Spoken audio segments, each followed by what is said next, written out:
A woman from Massachusetts submitted this story, and the following text is an excerpt from her email. I'm a single female 28 years old. I work at pretty standard job in accounting in an office 5 days a week. One thing I really like to do, though, is cook. I cook dinner for myself almost every night. In order to do so, I go to the store for fresh ingredients probably every other day, right on the way home from work.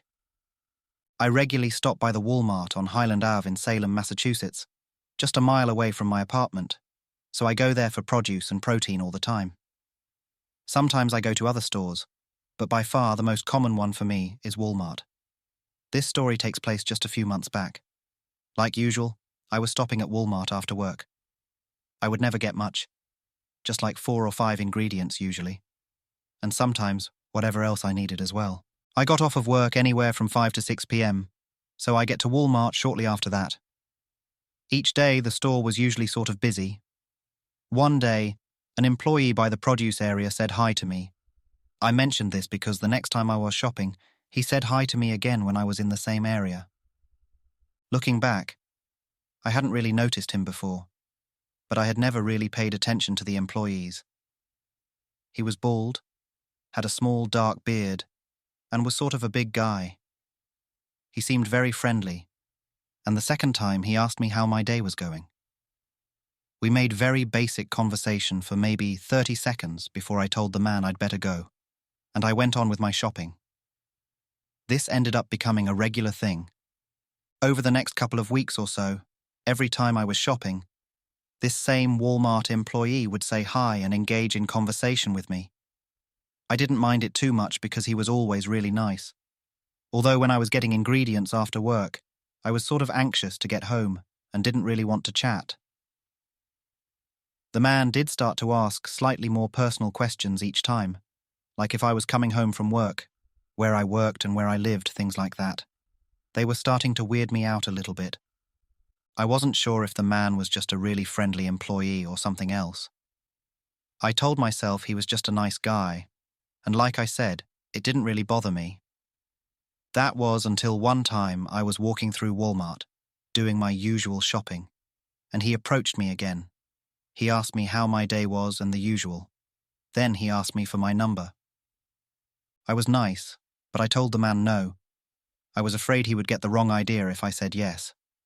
Besides, he should know how weird it sounded. I mean, come to think of it, I never really saw the guy doing any real work. He would always just be standing around and then talk to me. The man seemed offended when I said no. I started to try and explain my reasoning to the man, but he just turned and walked away.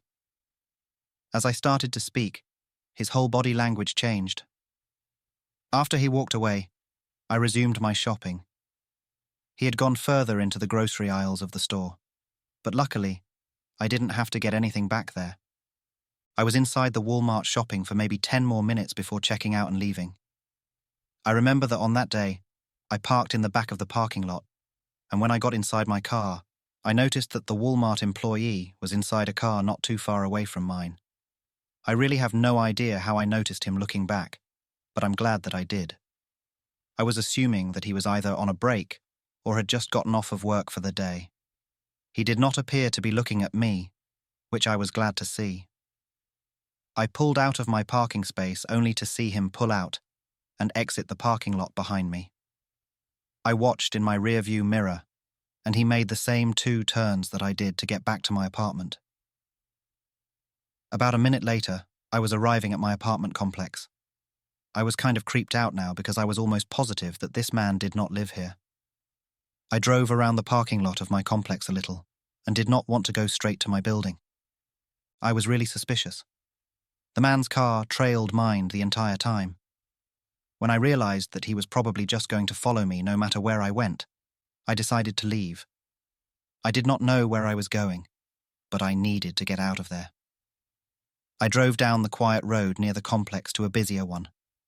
Then I signaled to merge onto a busier road.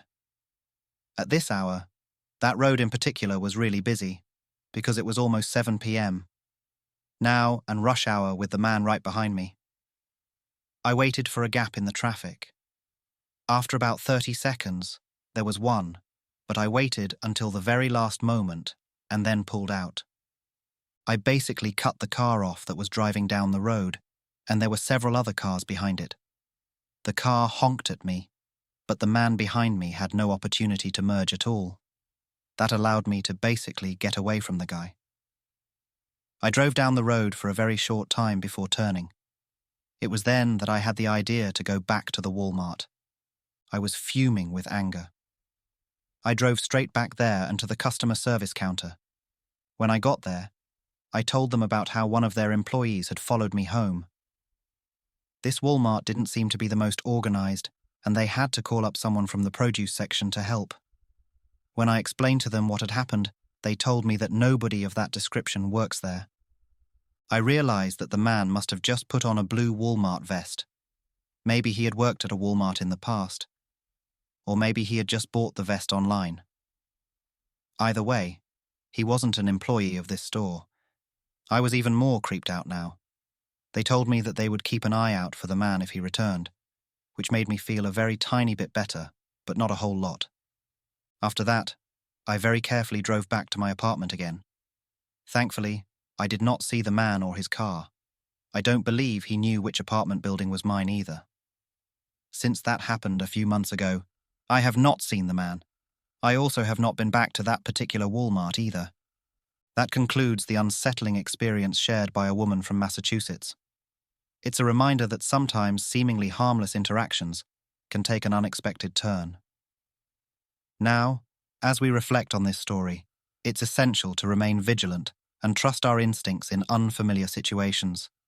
If any of you have thoughts or similar experiences to share, please feel free to discuss them or write to us at ushorrortales@gmail.com. Your voices contribute to creating awareness and fostering a safer community. Thank you for joining us in this discussion, and remember to prioritize your safety in all situations.